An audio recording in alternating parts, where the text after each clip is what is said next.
The 67 Figure Show, episode 60. Let's hit it. Broadcasting from the Valley of the Sun outside Phoenix, Arizona. This is the 6 to 7 Figure Show. Tired of working so hard and having no time? Take your six-figure practice and turn it to a thriving seven-figure enterprise. And now, your host, author, speaker, mentor, and strategist, Frank Bria. Hey everyone, welcome to the 6 to 7 Figure Show. I'm your host, Frank Bria. Today, I'm absolutely thrilled to be joined by Dr. Bunmi Aboaba, who's a food addiction specialist, training health and wellness coaches in what is becoming a fast-growing epidemic. It's Dr. Aboaba's belief that the way health professionals deal with issues such as obesity could be positively impacted by the concepts that she teaches. Thanks so much for being here. Thank you. Thanks, Frank. Thank you. So food addiction is a huge area of focus these days. A lot of people are talking about it. What do you think is sort of one big principle around food addiction that's getting missed by the general public right now? I think what's getting missed is the fact that health and wellness professionals and the public at large really don't understand that people, once they're addicted to particular trigger foods, highly processed foods with fats, sugars, and salts, that their brains become rewired. So the only thing that they're going to start accepting is highly processed, foods. So it's not a case of somebody's lazy if they want to lose weight, or greedy, or it's one of those features where there's lack of willpower. It doesn't come into it. You are just rewired to eat that particular food, and that's interesting. Addiction.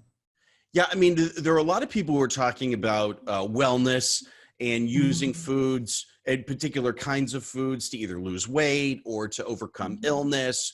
And there is a lot of focus on what are the right foods to eat, but you don't often hear a focus about overcoming whatever personal compulsion you might have for a particular kind of food. And so there's always this focus on change, but never really as much of a focus on how to change. Exactly. Yeah. How do you see that playing out? Are you seeing that by understanding what this looks like, are people more easily able to adapt this kind of change into their diets? I think once a client understands what they're suffering from, when clients come to me, they've been to personal trainers, maybe health coaches, they feel like failures, there's a lot of shame, a lot of guilt around the fact they can't stick to a diet, stick to a regime. Why can't I do this? I don't understand, what is wrong with me? And when I simply put it to them that their brain, it's a neuroscientific thing, it's a biochemical thing that's stopping them from actually, going on to the self-sabotager, because that's the only thing that their brain knows. So chemically, that's what's happening. And once they understand the kind of basics of it, it's like, oh my God, it's like an epiphany. It's like, that's what I'm suffering from. And they want to know, what they're suffering from. What is it? Why am I different? It's not because you're different, your brain's slightly different, but we cannot rewire it again to accept, natural, healthy, wonderful foods again. So when we talk about things like intuitive eating, most intelligent people who have this problem, and most people are very intelligent, they know what's good for them, what's bad for them. Sure. And the gauge is gone with someone with addictive eating patterns. The gauge is gone. There's no gauge. Yeah. All they're going to have. And it's sad when, people come to me almost suicidal, not going out, becoming agoraphobic, losing jobs, low self-worth, self-esteem. It is pretty dire, and they don't feel confident enough anymore, and they've given up. And most conventional diets don't work for most people, but especially somebody who's got an addictive eating pattern. Right. And it sounds like, I mean, obviously it's great work that you're up to.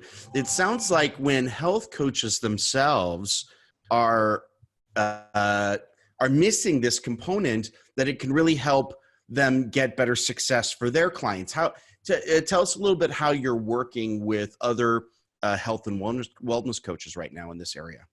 Right. Well, it's quite interesting because it was something that I felt was very important because of the number of people that were coming through word of mouth. And somebody just sort of said to me, health wellness coaches, fitness trainers, are missing something. They say their clients are self-sabotaging, they're falling off their programs. So I thought this could be one of the reasons why, and it's a big spectrum, food addiction. There could be all sorts going on, like stress eating, emotional eating, all those kind of things are involved as well. So I felt I'd put together a program, which I, put online. So it's an online program where I teach health and wellness professionals the rudimentaries, the whole, the whole radar of addiction, food addiction, and that it is an addiction problem. And I know people have this real kind of thing about, oh, it's addiction. It's, addiction's a bad word. Yeah. It's not a bad word. It just means something is being done to the point of self-harm. That's all it is. Yeah. We're here to help that person recover from self-harm, whether it's food, whether it's alcohol, whether it's drugs, it's no different. And that's one thing I would like to really demystify, that addiction isn't a dirty word. And the coaches that I've trained, as, the last year's gone on, have really understood that component, and it's given them, an advantage, and they think more compassionately about that person that they're working with as well. Yeah. They're not two-dimensional beings. They are, emotional, mental, physical, spiritual. And this is what my program's all about. Nice. So these coaches can then integrate this kind of work into this kind of training into their own work, essentially. Yeah. That they're recognizing food addiction when it shows up, and are you giving them sort of tools that help them then help their own clients process through and get success?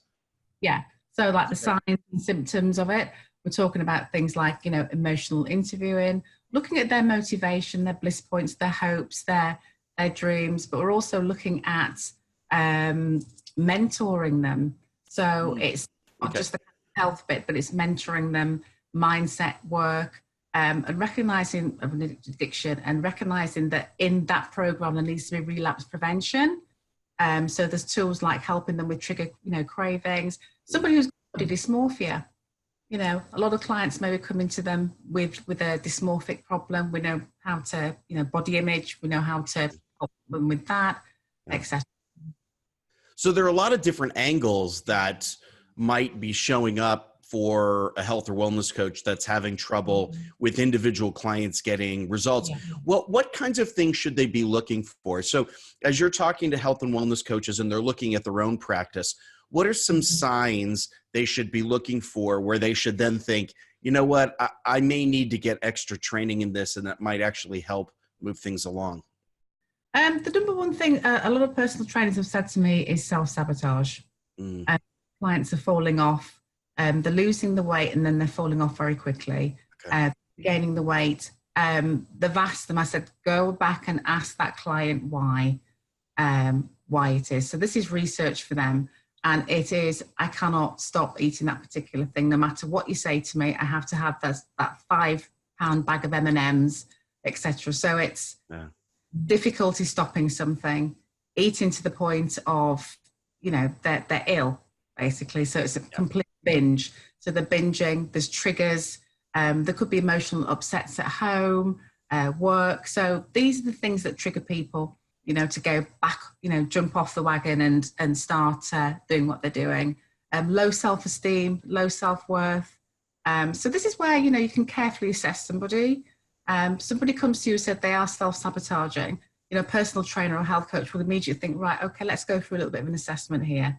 And it's a bit more than just, how much weight do you want to lose and how fit do you want to get. It's, you've been to several personal trainers or you've been to me several times. Let's see what's going on. Right.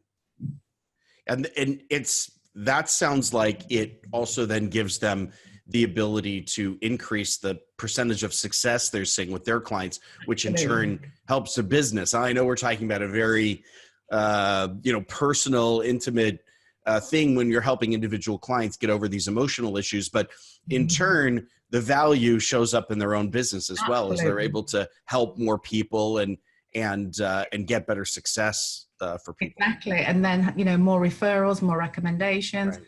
Also, clients recognize that they're not just, they're guinea pigs to lose weight. They are human beings. They're valued as human beings, that there's more to them than meets the eye. So they get more recommendations, more referrals, success rate goes up, and it thrives. So it's kind of a niche market, and it's growing though, which I'm really loving. I'm loving the kind of interest it's having right now. I would imagine too that, clearly from a customer success perspective, there's a lot of value there. And I'm a big fan of anything that increases customer success. Anyone who knows me knows that's a battle cry for me. But it seems also that on the front end, on the marketing side, to communicate to new clients, I suspect there's an entire group of people who feel so demotivated by their ability to change. They don't even reach out. They don't even think that a health or wellness coach or a physical trainer is going to be able to help them. So this messaging could even increase market size for them. Yeah. When I talk about lead generation, and that's a big part of my course as well, as you know, I think it's very important. It's not just food addiction, it's actually the business side of it. Right. And there are certain messages that you can get out there online and offline, and people go, oh my God, that's me. Yeah. I've done that, and I've pooped, and I think I'm addicted. And it's really interesting when someone goes, oh my God, I am addicted to chocolate and I can't stop, or that's the light-hearted stuff. But then some people on a deeper level go, that is me, and I would love to change. I'd love to change my life. I'd love to have a life that I deserve. And feel happy along the way at my weight loss journey, because it's an inside job. If you're not happy, you're going to continue losing weight. You're still not going to be happy, and you're back to square one. And you put that weight back on. Right. Yeah, that's a really interesting point. I love the way you say that. It's an inside job. That's great. I want to pivot a little bit to talk about your course. Can you kind of walk us through the structure of the course, how you take coaches through the process? Well, we start off with the basics of what is addiction. Okay. So we have an understanding of, what we're talking about. Then we go on to the subject of food addiction itself. What is that? How does it present itself? Signs and symptoms. What are the consequences? What are the stages from early stage to late stage? Then we look at all the different angles of food addiction. So there is what we call binge eating disorder, which is a bit of a grey area. Then we're looking at eating disorders. This is not eating disorders, it's disordered eating, but we look at the general, the eating disorder spectrum. So people get a real appreciation of, this is all around us. This is happening real time. And then from there, we talk about body dysmorphia.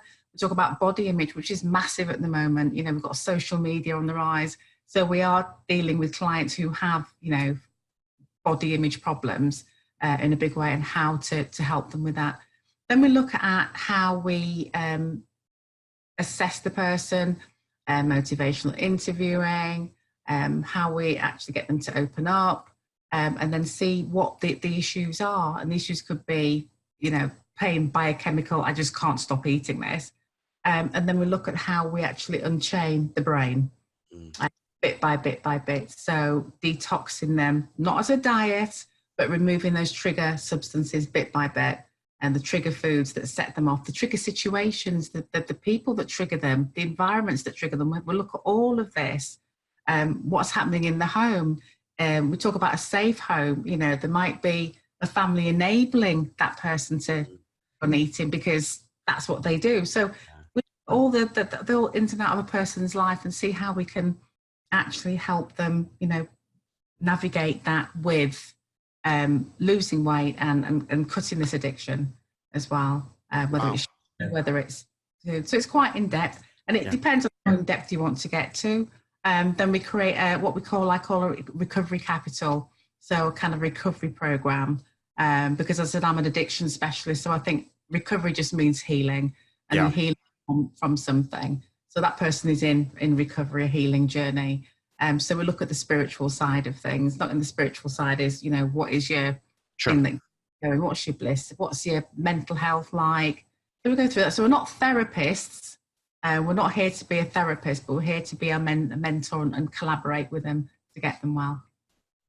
That's great. So essentially, you start off with helping coaches identify where there may be an issue, create assessments, and then build a plan, particularly around what they've learned. That person, for that individual person. And then monitor as they go along, as they lose their weight, as their journey progresses. And there's a relapse prevention plan as well. If it relapses and starts to, binge again, what does that personal trainer or that fitness coach do? How can they help them get back to, right thinking in that respect and move them forward?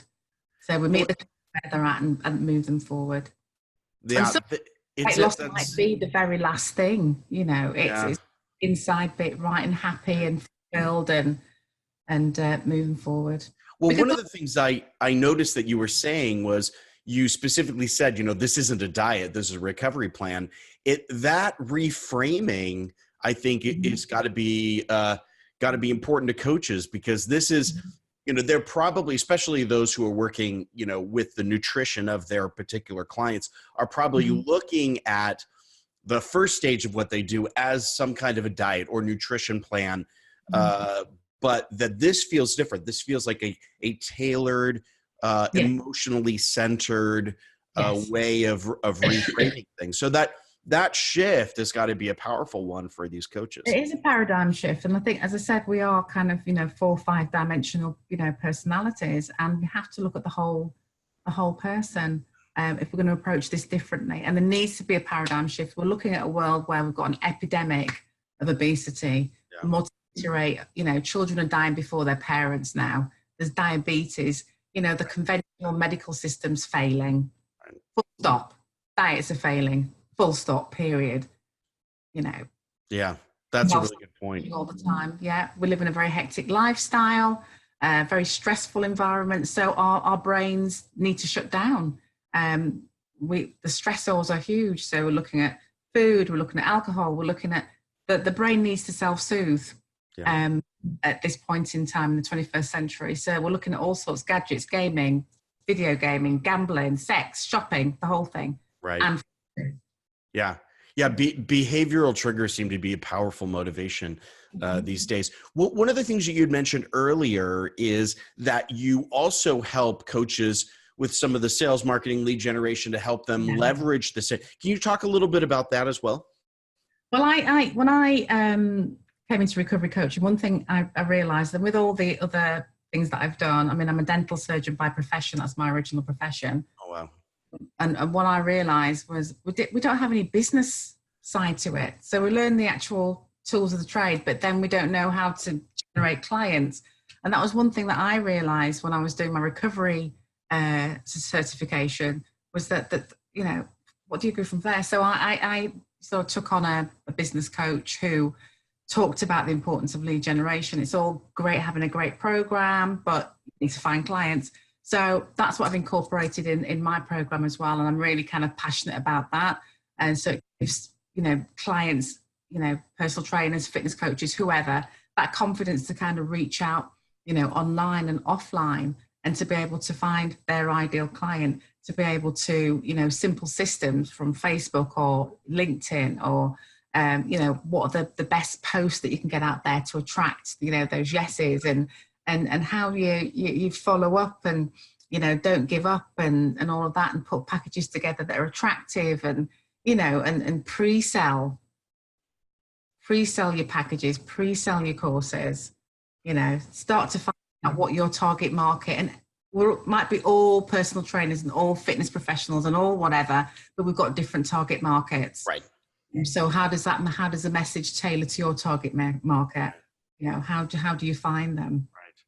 Well, I love that you incorporate this into the work that you're doing, because in some sense it's completely parallel with your mission, because the fact that your mission is around understanding and helping people recover from food addiction, as you're working with coaches, if they can't sell it, it doesn't get out there, and then the word doesn't get out there. So I love that the business growth, the lead generation is so aligned with your overall mission. I think also it's just to say that you can integrate this into your own programs. Right. It doesn't have to be a standalone program. You integrate it with what you're already selling, or you can revamp what you're selling to include this.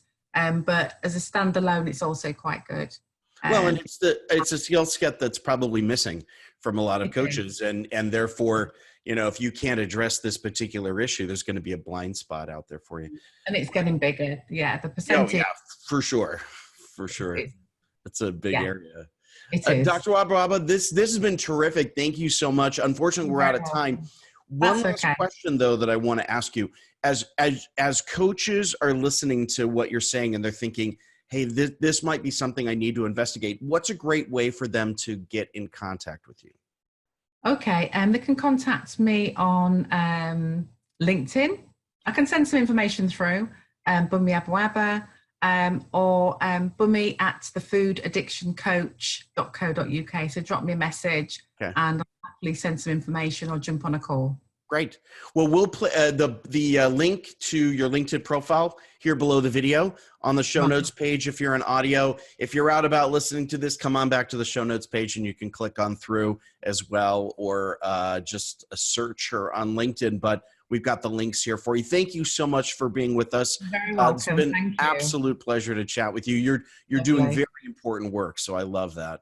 Thank you very much, Frank. Thank you. Thanks.